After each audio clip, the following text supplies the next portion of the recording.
Assalamualaikum warahmatullahi wabarakatuh. Di sini kami dari kelompok 7 dengan saya sendiri Mareta Ajeng Pristianti, dan kanan saya Mila Aulia dan kiri saya Sitiya Khafifah Ramadana. Dan di sini kami akan menjelaskan tentang subfilum dari Chordata, yaitu subfilum Urochordata dan Hemichordata. Jadi kalian tonton sampai selesai ya video dari kami yang menjelaskan tentang subfilum dari Chordata. Bye. Baik, di sini saya akan menjelaskan apa itu Chordata terlebih dahulu. Lalu saya akan menjelaskan tentang subfilum dari Chordata itu sendiri, yang mana kami akan membahas dua subfilum dari Chordata, yaitu Urochordata dan juga Hemichordata. Urochordata artinya setali, sehingga dimana chordata adalah hewan yang mempunyai tali saraf di punggungnya, dan chordata itu tergolong dalam kelas hewan yang dikenal sebagai Deuterostomonia. Selanjutnya adalah Urochordata itu apa sih? Nah, Urochordata itu berasal dari dua bahasa Yunani, yaitu uro dan juga chordata. Uro itu artinya ekor dan chordata adalah batang penyokong bagian dalam. Nah, bagian dari Urochordata yang paling menonjol itu disebut dengan tunicates, di mana sebagian besar tunicates ini adalah hewan yang dapat menempel pada bebatuan seperti itu. Dan Urochordata ini terdiri dari beberapa kelas, yaitu tepatnya 3 kelas ya teman-teman, di mana 3 kelas itu ada kelas Ascidiacea, juga kelas Taliaceae, dan juga kelas Apendicularia. Nah, untuk anatomi pada subfilum Urochordata ini kita akan memberikan contoh pada kelas Ascidiacea, di mana yaitu memiliki bentuk seperti silinder atau bulat memanjang. Nah, pada ujungnya itu ia dapat melekat pada sesuatu seperti yang tadi saya contohkan, yaitu pada bebatuan, dan tubuhnya itu ditutupi oleh tunika, dan pada ujungnya itu terdapat lubang yang disebut dengan lubang oral ya, lubang oral. Nah, juga di sisi bagian lain yang dekat pada lubang yang awal yang disebut dengan lubang oral itu disebut dengan lubang atrium. Nah, nanti bisa dilihat ya di gambar di sini, itu ada yang mana disebut sebagai lubang oral dan juga disebut dengan lubang atrial. Nah, untuk morfologinya adalah di mana dinding tubuhnya itu berupa lapisan luar yang tebus pandang atau transparan dan tebal. Nah, jika pembungkus tubuhnya itu dibagi, akan nampak lapisan lunak yang disebut dengan mantel. Nah, mantel ini adalah dinding tubuh yang terdiri atas jaringan autodrome dan juga jaringan ikat. Selanjutnya yaitu fisiologi, di mana karakteristik fisiologi di sini meliputi peristiwa fisiologi yang terjadi di dalam tubuh, berupa sistem organ yang membantu organisme untuk mencukupi kebutuhan hidupnya. Fisiologi pada Urochordata itu meliputi 5, yaitu yang pertama ada sistem pencernaan, ada respirasi, ada sirkulasi, ada ekskresi, dan ada koordinasi. Yang pertama yaitu sistem pencernaan, di mana untuk melancarkan saluran pencernaan itu terdapat kelenjar pylorus yang bercabang-cabang yang berada di seluruh dinding usus yang berhubungan dengan lambung. Diketahui bahwa kelenjar pylorus ini sebagai kelenjar pencernaan makanan dan alat untuk membantu ekskresi. Yang kedua yaitu respirasi, di mana alat respirasi yang digunakan pada Urochordata itu menggunakan ingsan. Yang ketiga yaitu sirkulasi, di mana jantung merupakan kantung sederhana yang berotot terletak dekat lambung yang berada dalam rongga perikardium. Dalam jantung terdapat darah yang dipompa ke seluruh tubuh dan ke alat respirasi atau insang. Darah yang kembali dari ingsan itu akan mengandung banyak oksigen, dan sebaliknya, darah yang kembali dari jaringan tubuh banyak mengandung karbon dioksida. Namun pembuluh arteri belum sempurna, sehingga peredaran darah setengah terbuka. Di dalam darah itu akan kita jumpai yang pertama yaitu limfosit, ada makropagositosis, dan beberapa sel yang berwarna maupun tidak berwarna lainnya. Yang ketiga yaitu ekskresi, di mana air laut masuk pada hewan Urochordata ini melalui sifon arus masuk, kemudian lewat melalui cerah faring ke dalam suatu ruangan yang disebut dengan atrium, dan keluar melalui sifon arus keluar yang disebut dengan atriopori. Yang kelima yaitu koordinasi, di mana koordinasi itu terdapat 2. Yang pertama kelenjar, yang kedua yaitu sistem saraf, di mana kelenjar ini terletak sebelah ventral dari simpul simpul saraf yang dianggap sebagai homolog dengan kelenjar hipofisa.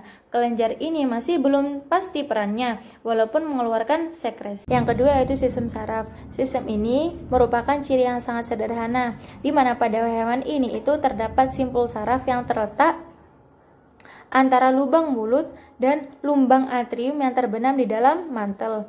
Simpul ini diperpanjang pada arah dorsal ventral atau menyilang, yang selanjutnya memberi persarafan pada bagian tubuh. Perpanjangan simpul itu berfungsi untuk gerak refleks yang sering disebut dengan refleks silang dan menimbulkan kontraksi. Selanjutnya yaitu tentang klasifikasi urochordata, di mana klasifikasi urochordata ini terbagi menjadi 3 kelas. Yang pertama adalah Ascidiacea, Thalyacea, dan Larvacea atau Appendicularia.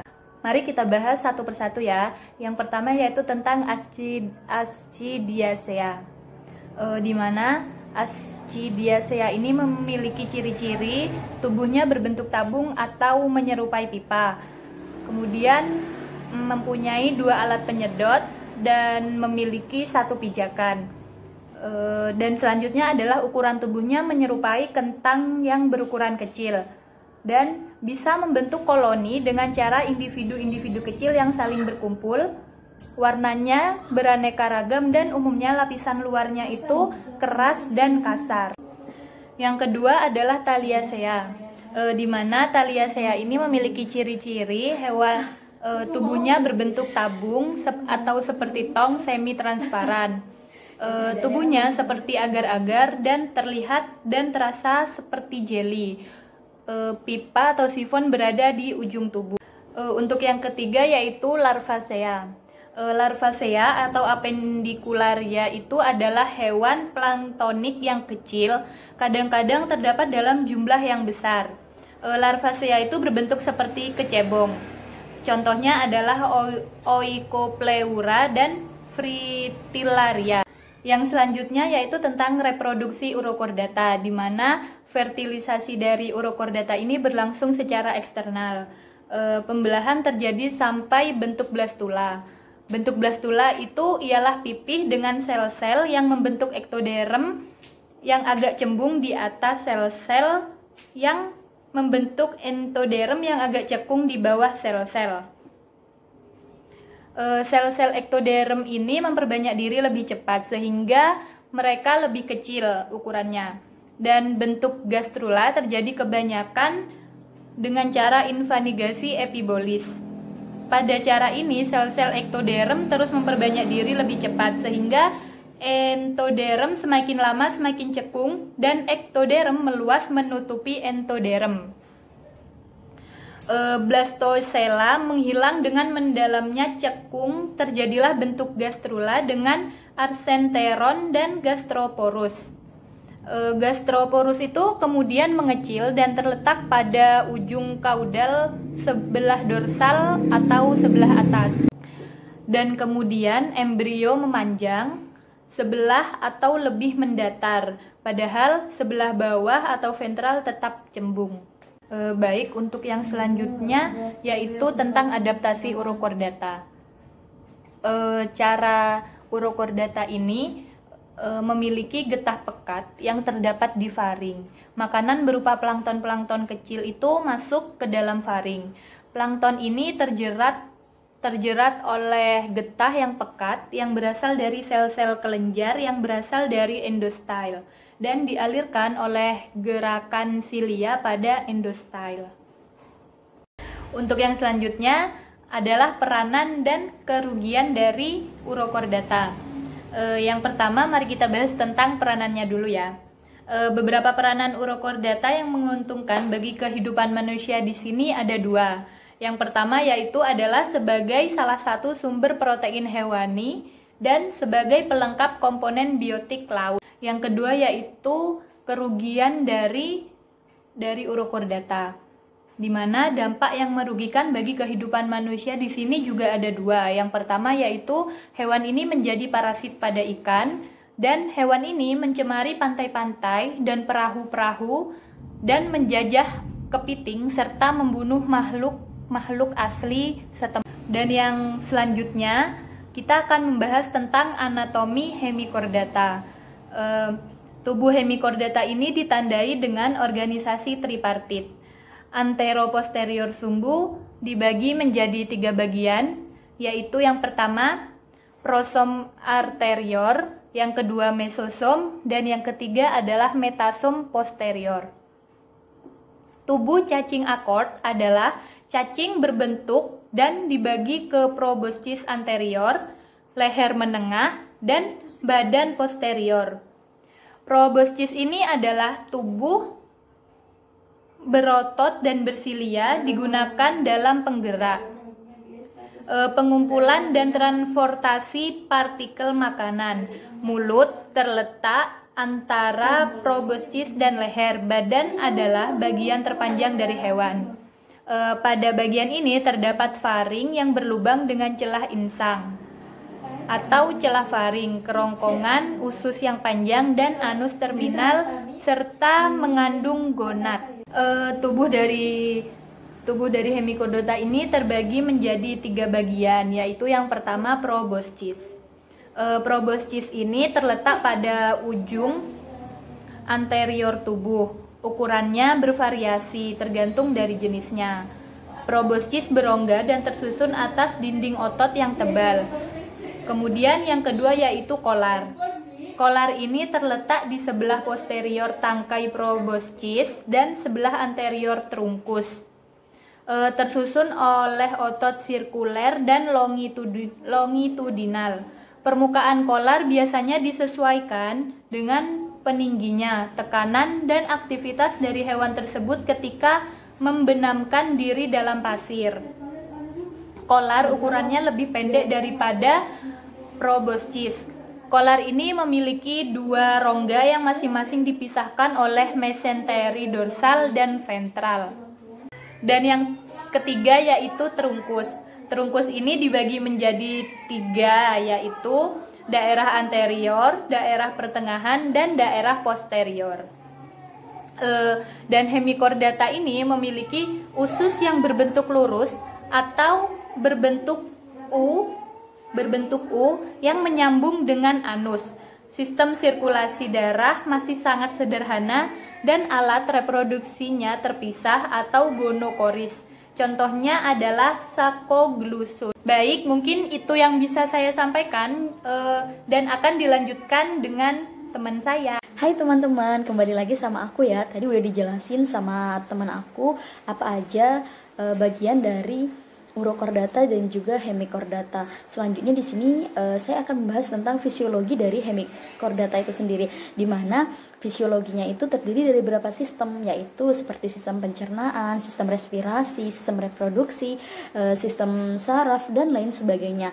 Nah, yang pertama di sini adalah tentang sistem pencernaan dari hemichordata, di mana sistem pencernaan pada beberapa spesies hemichordata itu memiliki perabung transvertal berpasangan. Dorsalnya itu di belakang insang yang mengidentifikasi seka pencernaan, dan dia itu memiliki mulut di mana mulutnya itu membuka lebar di batas ventral anterior leher di belakang proboscisnya, dan juga dia itu memiliki faring dengan lubang berbentuk U di kedua sisi yang menghubungkan antara kantung insang itu, dan ususnya itu berbentuk lurus dan memiliki seka hepatika yang mengarah kepada anus yang terminal. Dan yang kedua adalah sistem peredaran darah, di mana sistem sirkulasi itu mencangkup pembuluh middorsal, yaitu darahnya tak berwarna dan mengalir ke bagian arterior sama halnya seperti annelida, dan sebuah pembuluh midventral. Keduanya itu bergabung di jantung, dorsalnya ke notochord, dan terdapat cabang-cabang lain di dekat celah insang yang dimiliki. Dan kontraksi pembuluh yang besar kemungkinan akan menyebabkan darah itu bersirkulasi. Dan yang ketiga adalah sistem respirasi, yaitu pada rongga proboscis dan lehernya itu kemudian terisi air melalui pori dorsal, yaitu bagian ini akan membengkak sehingga ketika bagian itu membengkak, hewan tersebut akan menggali pasir atau lumpur tempat ia tinggal, dan itu dibantu oleh otot batang yang dimilikinya atau otot pada tubuhnya. Kemudian campuran air dan pasir yang mengandung sampah organik memasuki mulutnya. dan air masuk melalui celah insang untuk melakukan respirasi. Dan yang keempat adalah sistem ekskresi, di mana pada sistem ekskresi ini hemichordata itu memiliki glomerulus yang kecil yang tidak berpasangan, dan dia itu memiliki kelenjar proboscis yang diduga menjadi ekskresi atau organ ekskresi pada hemichordata ini. Dan selanjutnya adalah sistem reproduksi pada hemichordata, di mana pada cacing akot, salah satunya dari hemichordata tadi, memiliki jenis kelamin biologis yang terpisah. Meskipun setidaknya beberapa spesies dari hemichordata ini juga bisa bereproduksi secara aseksual yang terdapat pada gonad yang terdapat dekat dengan faring dan melepaskan gametnya itu melalui pori kecil dekat celah insang. Dan cacing akot betina ini akan meletakkan sejumlah besar telurnya itu tertanam pada lumpur atau pasir seperti itu, di mana telur-telur ini akan dibuahi oleh cacing jantan itu secara eksternal, di mana sebelum telur-telur ini akan dibawa oleh arus atau dibubarkan oleh arus. Selanjutnya yang terakhir atau yang keenam adalah sistem saraf, di mana sistem saraf itu terdiri atas sel serabut di dasar epidermisnya. Konsentrasinya menyediakan korda, saraf middorsal dan midventral dengan penghubung berbentuk cincin di antara keduanya di bagian leher. Korda yang menebal berongga pada beberapa spesies terdapat di leher, dan dorsalnya itu terdapat rongga mulut dan memiliki banyak serabut saraf di epidermis proboscisnya. Jadi di sini fisiologi pada hemichordata terdapat 6 ya, yaitu terdiri dari beberapa sistem seperti sistem pencernaan, sistem respirasi, sistem reproduksi, sistem sirkulasi, sistem ekskresi, dan sistem saraf seperti itu. Nah, tadi kan telah dijelaskan apa saja sih fisiologi dari hemichordata. Nah, di sini saya akan mencoba menjelaskan tentang klasifikasi pada hemichordata itu sendiri.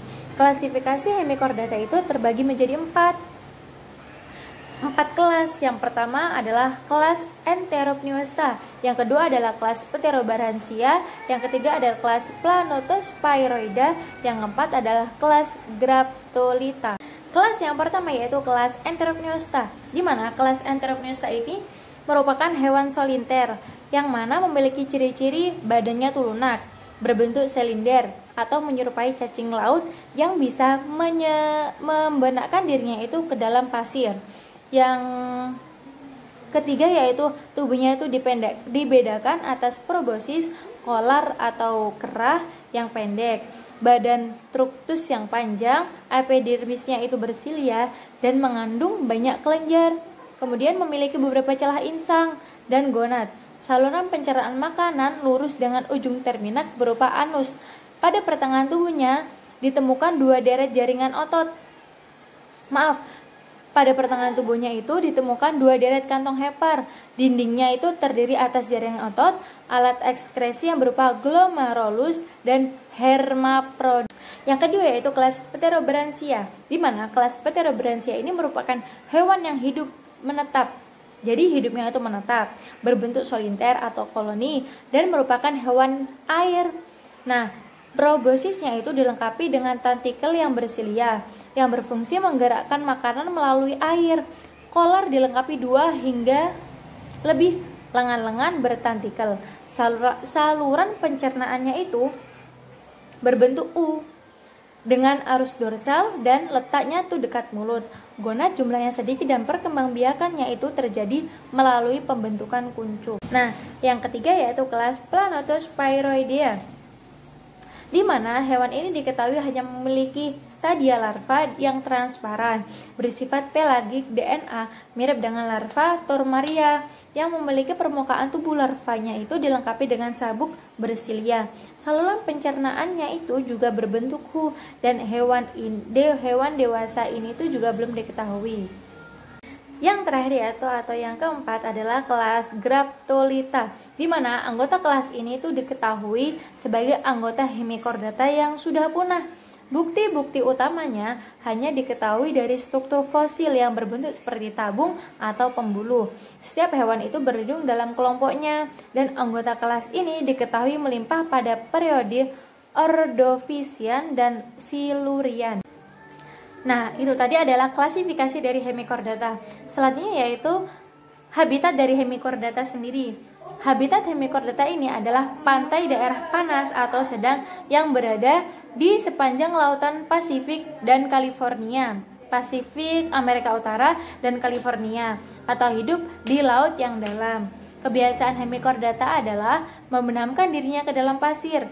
Dinding liang yang digelit direkatkan dengan lendir yang disekresikan oleh kelenjar lendir dari seluruh permukaan tubuh hewan tersebut. Sekian penjelasan dari kami, kurang lebihnya mohon maaf. Semoga penjelasan kami dapat memberikan informasi dan pengetahuan lebih untuk teman-teman. Kurang lebihnya mohon maaf. Wabillahi taufik wal hidayah. Wassalamualaikum warahmatullahi wabarakatuh. Bye.